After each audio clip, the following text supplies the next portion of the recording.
magandang buhay, magandang araw po sa inyo lahat. So ngayon nandito po tayo ngayon sa Intramuros. Siyempre, dumaan po ako galing ng BIR para kumuha po ng tinay dito.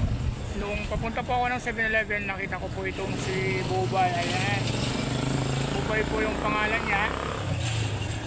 So dito siya tumatambay sa may gilid ng 7-Eleven. So, guys, alamin po natin yung buhay niya, kung ano yung mga pinagdadaanan niya. Tara, samahan niyo ko. I-interviewin po lang natin po siya. Ayan. Hindi po ni Daddy Frankie, syempre ako po si Kuya Val. At samahan niyo po ako interviewin siya para malaman po natin ang kanyang mga pinagdadaanan sa buhay. Ay Kuya, good morning. Ano pangalan mo Kuya? Ano po? Jose Villacros. Taga saan ka po Kuya? Sa Intramuros. Tapo, 5 to Cabildo. Saan po? Sa Cabildo, Intramuros. Ano po yung ginagawa niyo po dito? Nanghihingi. Mabalagpag sa mga tao. Ilang taong ka na po Kuya? Ilan po? 30. Ba't hindi po kayo umuwi doon sa inyo? Bakit po mas pinipili niyo po dito sa kalsada? Nag-awit kami ng kapalit mo na yun. Matagal na yun. So matagal ka na pong nakatira po dito sa kalsada? Matagal na po kayo nakatira dito? Oo. Asan po yung magulang niyo po? Patay na yun namin. Lapit ko kasi ako lang pa. Ba't hindi po kayo pumunta doon sa tatay niyo at humingi po ng tulong? Hindi wala akong lagi humingi ng tulong doon. Ilan po kayo magkakapatid Kuya? Ani. Pang ilan ka po? Pangalawa sa pangalan. Paano po kayo nabubuhay dito sa kalsada po? Nangihingi nga. Yung pangkain niyo po araw-araw may nagbibigay naman po sa inyo. Kasama may nagbibigay ng pagkain. Isang, bumibili nila ako ng pagkain. Hindi po ba kayo nahihirapan or Isa nahihirapan kasi may sakit ako. ano po yung sakit niyo Kuya? Yung sa baga. May tubig po yung baga niyo. Wala mo sinabi sa akin yung baga. Nasubukan niyo na po bang magpa-check up Oo, o nagpa-check up na ako sa ito. ano pong nangyari? Binigyan na lang ako ng biseta. Mga gamot. Tapos po, 8 buwan. Sa 8 buwan ako lang. malayo po ba yung mga kapatid mo po dito sa sa pwesto niyo? Sa bahay. May pamilya na. Ano po? May mga asawa na sila. So hindi po kayo, hindi niyo pong sinubukang humingi po ng tulong sa kanila o kaya lumapit man po Hindi sa naman kanila? ako humingi ng tulong sa kanila. Bak- Kasi nakamutan na ako ng ate. May hinanakit ka po ba doon sa mga kapatid mo na Meron din. Kasi sinaktan nila ako. Pinilayas na ako sa mga bahay. bakit naman po kayo pinalayas? Nagwala-wala ako. Nahinawin ko. Palit ko. Kanino po ba yung bahay na tinitirahan po? Sa bahay, sariling bahay namin. O di may karapatan ka po doon sa... Hindi na ako tinatang. Hindi na ako pinapapasok. Kasi wala lang ano doon. Kasi may sariling kwarto na sila sa kanila yun. Kami yan. Kawawa na... Dito lang ako sa labas. Mula umaral ako dito pa rin. Kung saan sumisiyo yung sigo. Para mga asawa ko. Mga kaibigan ko. Paano po kaya pag umuulan? Sumisino ko sa Sulana. Buti hindi kayo inano ng May barangay. bubong naman doon. Parang bubong. Minsan, maalis din kami doon.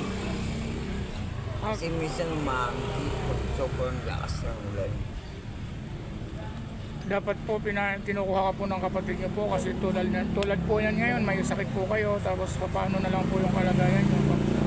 Hindi. Yung nasa isip ko sa buhay sa labas.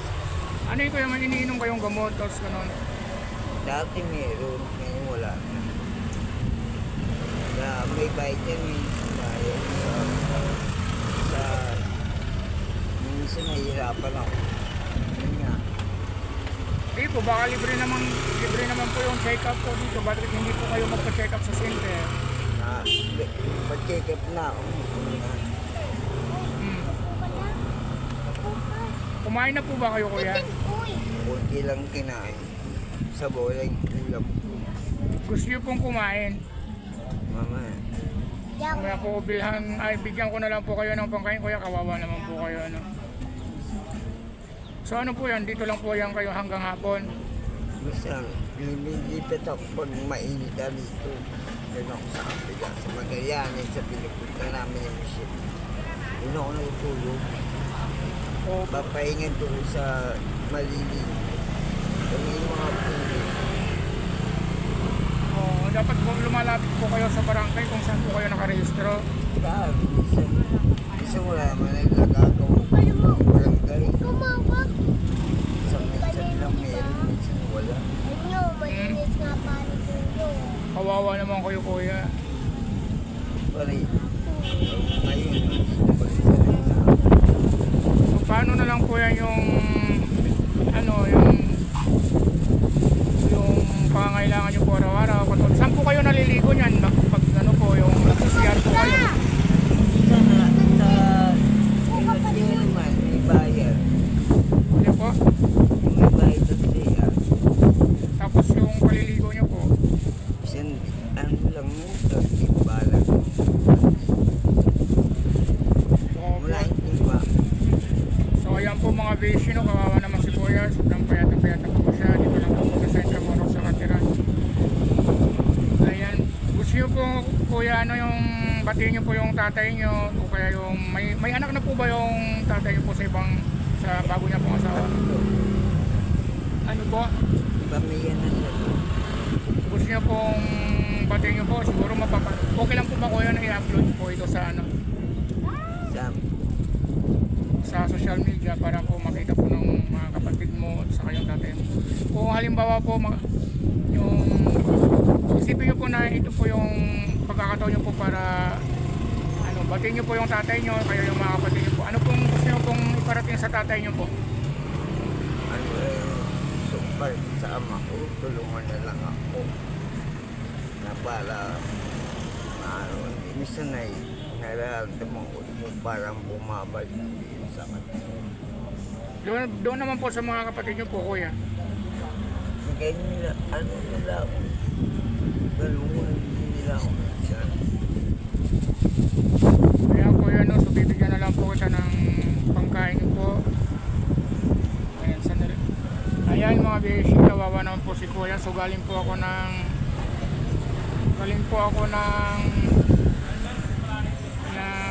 BIR, kumuha po ako verify po ako ng ID ko po, ng number ko po. Ayan, so naghaan ako po si kuya kasi bibili po ako sa 7-Eleven ng mainom. Ayan, so ito po si kuya, nabungan ako po dito sa labas po ng 7-Eleven. So bibigyan po natin si kuya ng pangkain niya po. Ayan.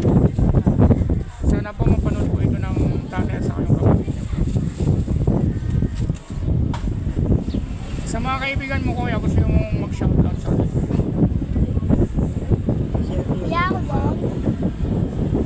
Yan lang kita kuya ng 200.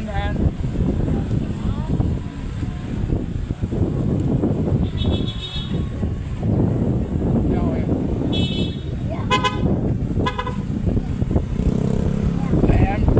Pangkain mo po yan kuya. Saya kuya na, so sana makatulong po yan sa'yo. Tapos yun, kawawa naman si kuya, no, mga beshi. Dito lang po siya sa may gilid ng 7-Eleven. Kawawa naman. Malayo po ba yung dito yung sa inyo? Kuya, hindi naman. Malapit lang. Sana po mapanood po ito ng mga kapatid mo o kaya yung tatay mo para mapuntahan ka po kasi kawawa naman po kayo kuya. May sakit po kayo. Ayan, laban lang kuya. Mag-pray lang po kayo. Ayan. Malapit lang naman po yung simbahan po dito, yung Manali Cathedral. Kaya yun, pagdadasal ko na lang po kayo na bumalik po kayo kuya. Ayan. Ayan mga beshi, maraming salamat po. Si kuya po na, anong ulit pangalan niyo po kuya? Jose. Ano po? Jose. Jose, ayan si Jose po na taga Intramuros. Dito po sa kalsada kung saan po siya abutan ng ano, yung pagod kasi nahihirapan na po sa ata siya kasi ang payat niya po at may sakit po siya sa baga. Maraming salamat po mga Beshi. Thank you for watching. Lalong shout out po sa lahat ng mga followers and viewers ko po. Lalong sa ibang bansa sa mga OFW po. Ayan kay Ate Lea, siyempre kay Mama Rowena, ayan sa kay Angel, sa kay Scarlett, ayan kay Mr. Manuel. Shout out po. Maraming salamat po at malaking po kayo nandun. Mabuhay po at magandang araw sa Kuya Val po ito. By the way, in behalf ni Daddy Frankie po, magandang araw po buhay po. God bless. Mahal na mahal po kayo. Thank you so much for